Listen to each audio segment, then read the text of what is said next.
Hey folks, Fernando doing another video for the Modern Survivalist, and this is a video that was requested by Myra in Texas. She was asking about methods of communicating with her neighbors further away in case the grid goes down, what radios could be an option and such. So let me get this out of the way right now. I'm no radio guy expert by any means. My knowledge is quite limited, but I'll try to point you in the right direction so as to do some further research and see what works for you. I'll also leave some links below for some of this stuff, whatever is available. That's something that's from the affiliate channel link, and you're buying from Amazon, you're helping the channel, and that's quite appreciated as well. So keep that in mind if you plan on buying any of these units. First of all, you have the more basic, cheap, classic walkie-talkie. These would be your FRS radios. FRS stands for Family Radio Service, and these are very affordable, they're quite cheap, and they're quite good for what they are. They're intended for short-range communication, and for that, they get a good job done. You will sometimes see these advertised as having a range of 2, 5 miles, whatever. Realistically, FRS are limited in both power and antenna. Recently upgraded to 2 watts, but with just 2 watts and a non-removable antenna, the range realistically is going to be about half a mile, depending on how much of a clear line of sight you have. Anything in terms of structures, tree, anything that gets in the way will be reducing that range.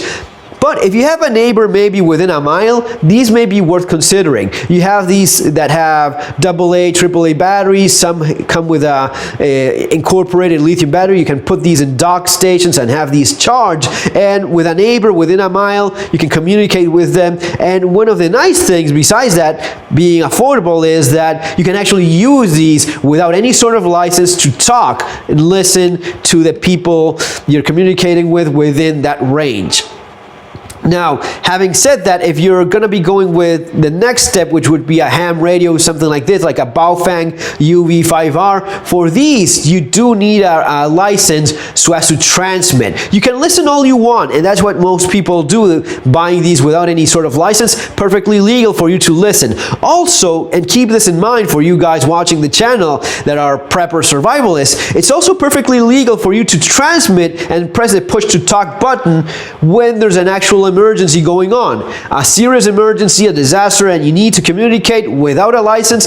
It is legal for you to use this during an emergency, and that's why so many preppers go for it and without even having a license. Now, if you're going to be communicating without there being an actual emergency going on, you will need to get a license, which I was just checking right now. Seems, and correct me if I'm wrong there in the comments, but it seems they can actually take the test in the United States online right now. That is, of course, a big advantage. But why is it that prepper survivalists love these? Well, the UV5R is a classic. It's made in China, but it's very solid, very sturdy, and it's a proper ultra high frequency, very high frequency ham radio. You can upgrade these with a proper antenna. Besides having more power, there's going to be 5 watts versus 2 watt maximum, 5 watts, 8 watts, and you can get, this is the stock antenna that you have, comes with. You can have a shorter rubber ducky type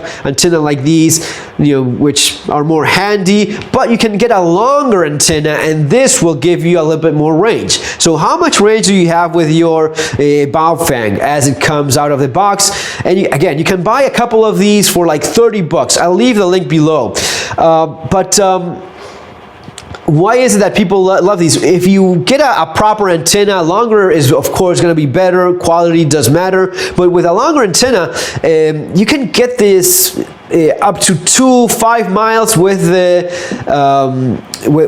antenna as it comes out of the box. But with a longer antenna, you can go for like 10, even 20 miles if you have a clear line of sight. It's going to be depending on that. If you have structures, buildings, if you're in the city, out in the sticks. But again, about 10, 20 miles with a proper antenna, that is realistically. So if you're within that range, this may be something to consider, but you will have, of course, to get the license.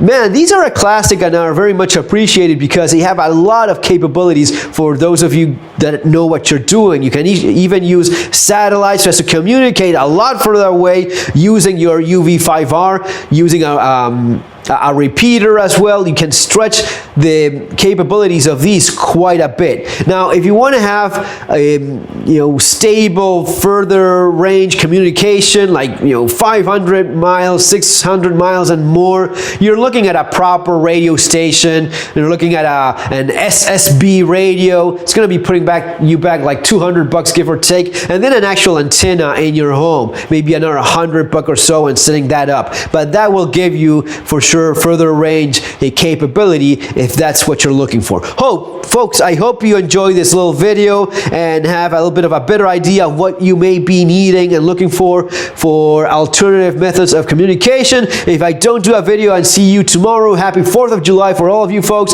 See you on our next video. Have an awesome day.